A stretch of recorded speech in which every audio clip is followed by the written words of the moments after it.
Conversion of Saint Paul the Apostle.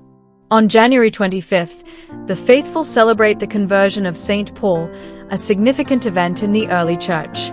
Saul, a student of the renowned Pharisee Rabbi Gamaliel, persecuted Christians but experienced a sudden conversion on the road to Damascus when our Lord appeared to him in his resurrected glory. Acts 9 verses 1-9. From that moment on, he adopted the name Paul and would become known as the Apostle to the Gentiles. He is the patron saint of missionaries, evangelists, writers, public workers, rope makers, and tent makers. Early life. Born into a prosperous Jewish family in Tarsus and the son of a Roman citizen, Saul was sent to Jerusalem to study at the prestigious rabbinical school headed by Gamaliel. There, in addition to learning the law and the prophets, he trained in a trade, as was customary at the time. Young Saul chose tent making as his profession. Before conversion. Prior to his conversion, Paul, then known as Saul, intensely persecuted the followers of Jesus. In Acts chapter 8, we learn that he was present, although not actively involved, at the stoning of Stephen, the first martyr, and consented to his death.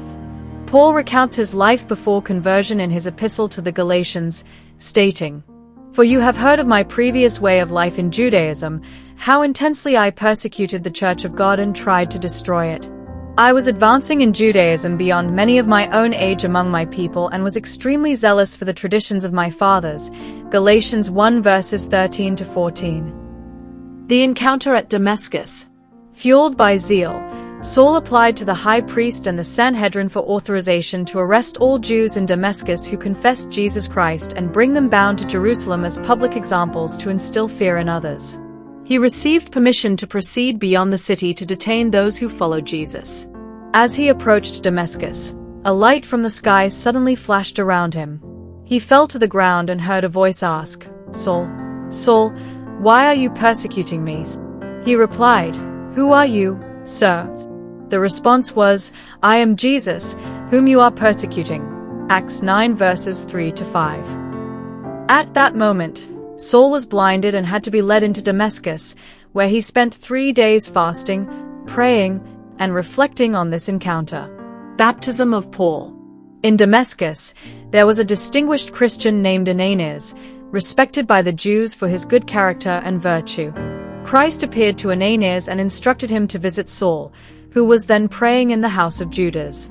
Following the Lord's command, Ananias laid his hands on Saul, and immediately something like scales fell from his eyes and he regained his sight. Then he rose, was baptized, took food, and was strengthened. Acts 9 verses 18-19. It is often misinterpreted that Saul became Paul after his conversion. However, if we read the Bible, we see that even after his conversion, the scriptures continue to refer to him as Saul until the time he was commissioned by the church at Antioch to go on a missionary journey.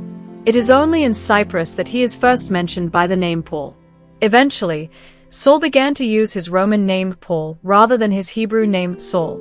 Thus, he came to be known as Paul. Life after conversion. Paul spent 3 years in Arabia preparing for his new mission before returning to Damascus. Over the next 27 years, he traveled extensively, proclaiming Jesus as the Christ. He is traditionally credited with writing at least 13 of the 27 books of the New Testament, which greatly inform our understanding of Jesus. His letters are not only historical documents but also rich in theology, providing a sturdy foundation for Christian beliefs. Paul established more than a dozen Christian communities during his missionary journeys, and these communities went on to establish others. He worked tirelessly despite facing physical suffering and danger. In his mid-50s, Paul was arrested and spent several years in prison. As a Roman citizen, he was ultimately sent to Rome for trial, where he faced martyrdom around the age of 60, possibly during the persecutions under Emperor Nero. Tradition holds that he was beheaded with a sword. Message. As we celebrate this feast, we are encouraged to reflect on our personal journeys of faith, remain open to transformation, and commit ourselves to the mission of sharing love and hope with others in our communities.